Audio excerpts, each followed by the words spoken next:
Hello everyone, we are going to be doing a small review on the Type 69 2G. The Type 69 2G is a Rank 6 9.0 medium tank based off the T-55. It comes equipped with ERA and a laser rangefinder. This tank is pretty similar to the T-55am1, however, there are some differences which are quite noticeable. The first difference is the armor. The armor on the T69 2G is not comparable to the T55am1 add-on armor, as the ERA does not defeat kinetic munitions. Furthermore, the ERA can be blown off when hit, thus reducing the armor effectiveness against later shots. Comparing this to the T55am1, where it has composite armor on both the turret and hull, which can defeat both kinetic and chemical shells, such as APDS and HeatFS. So the armor is not great. We are going to segue into some of the more minor differences that still play a significant role. The Type 69 2G has slightly faster turret traverse speeds of around 5 degrees when both of the tank crews are aced. The Type 69 2G has slightly worse gun depression in the form of -4.5 compared to the -5.0 on the T55am1. This can be quite a limiting factor on some maps, because a lot of maps can be quite hilly, and the 5 degrees is already quite limiting, and making it -4.5 can make some shots quite infuriating, as you have to expose more of your tank silhouette to get a shot.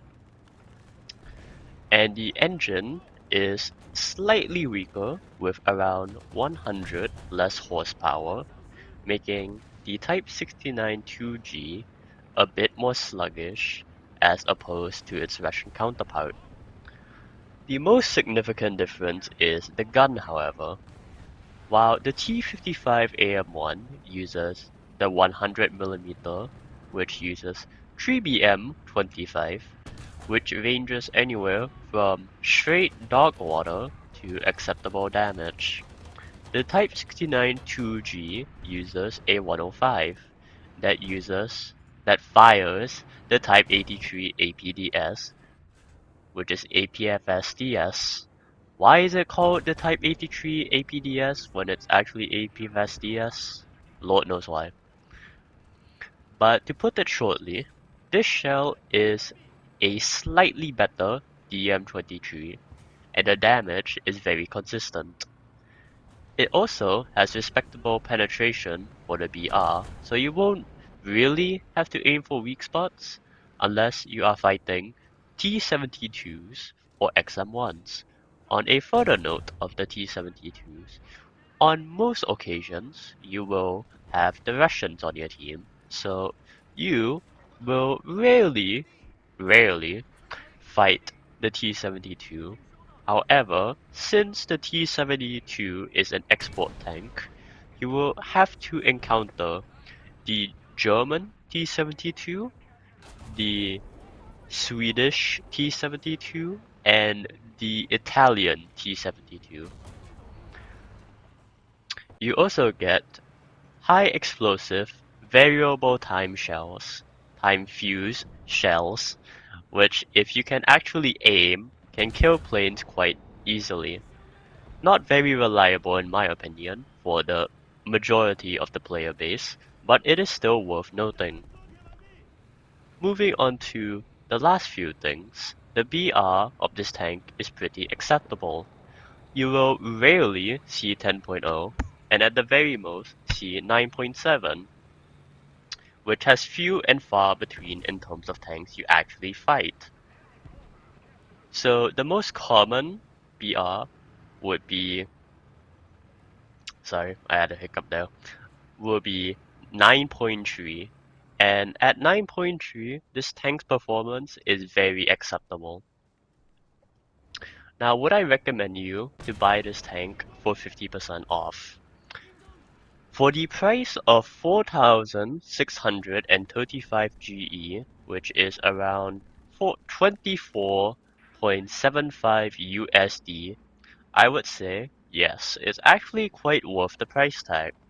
I am currently running a stock crew, which is around level 38 with the maximum crew reload of 5, and have gotten a KD of around 3 in the 30 plus games I have played. Now, this does come with some caveats, however. 9.0 China lacks any real planes, so if you're a CAS player, tough luck. Your most significant CAS plane at 9.0 China would be the Q5. The Q5 early, which uh is not it, chief. I'll just put it bluntly. It doesn't even get CCIP. So yeah, it's pretty bleak for the plane side.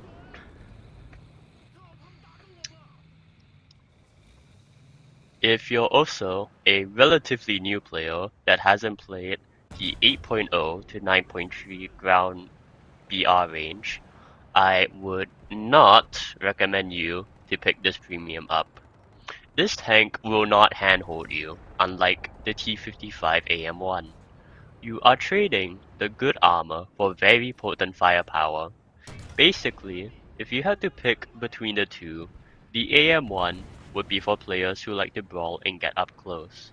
The T69 2G is for players who want to flank and support. That's basically it. Choose whatever you can afford, honestly.